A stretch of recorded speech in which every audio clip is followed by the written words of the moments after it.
هم سحوریاتی نویره شول خود کن پاقش یا خود کن همی خورنامه سفریه اما اغلب عالمت این دم فطاره اغلب بیزانه لحم عجینه مش شکله مشویاتت هن سر روجانه نه بس اغلب نوکه میسکن آندی مشویات و طبخه او بس اغلب عالم بیزاد بین لحم عجینات بین کادات بین نان گرمت بین بخواه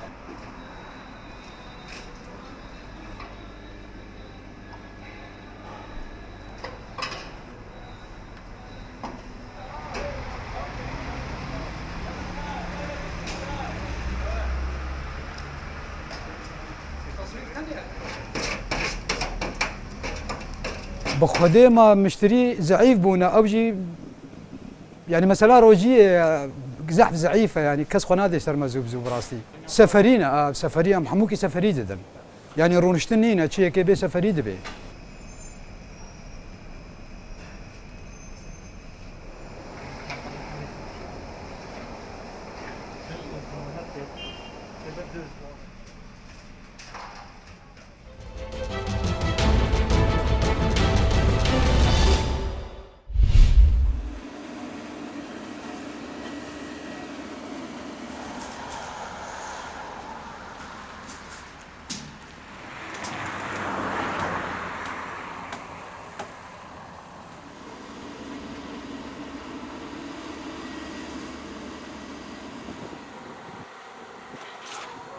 ئێمە لە پرۆژەی دروستکردنی ڕێگای کەلار سلێمانی گرنگیەکی زیاترماندا بە دروستکردنی پردی دەرەدۆین لەبەر ئەو حاڵەتەی کە پارساڵ لە ئەنجامی بارانبارینێکی زۆر دووسپان لەو پردە داڕما و وای کرد کە ڕێگەی هاوڵاتیان بکەوێتە سەر ڕێگای ژاڵەنا و مەیدان کە زیاتر لە نیو سەعات ڕێگاکەی دوور ئەخستەوە و ئێستا ئەلحەمدوللا ڕێگاکە دەتوانین بڵێن لە 99 پردەکە تەواو بووە.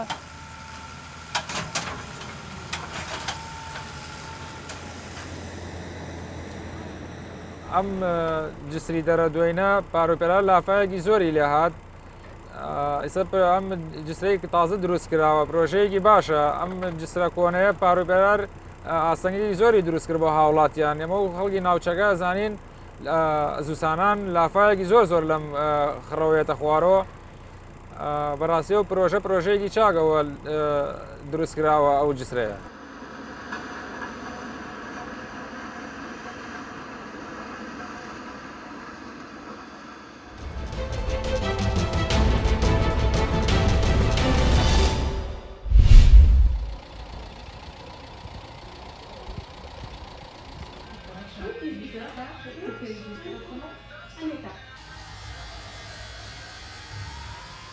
Ciao a tutti, mi chiamo Salvatore. Oggi è il primo giorno dopo 2 mesi che possiamo riaprire il locale.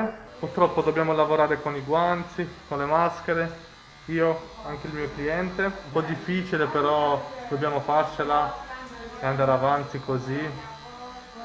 Dobbiamo anche lavorare con gli appuntamenti.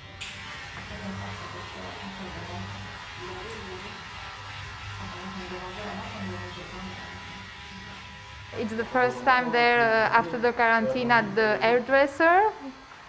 We are very happy that they open, but we are to be careful with the mask, with the gown, with all these change after this period.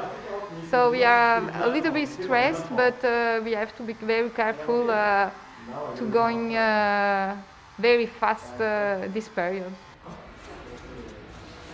C'est sec, hein? Un peu, mais on va faire un bon son. Ouais.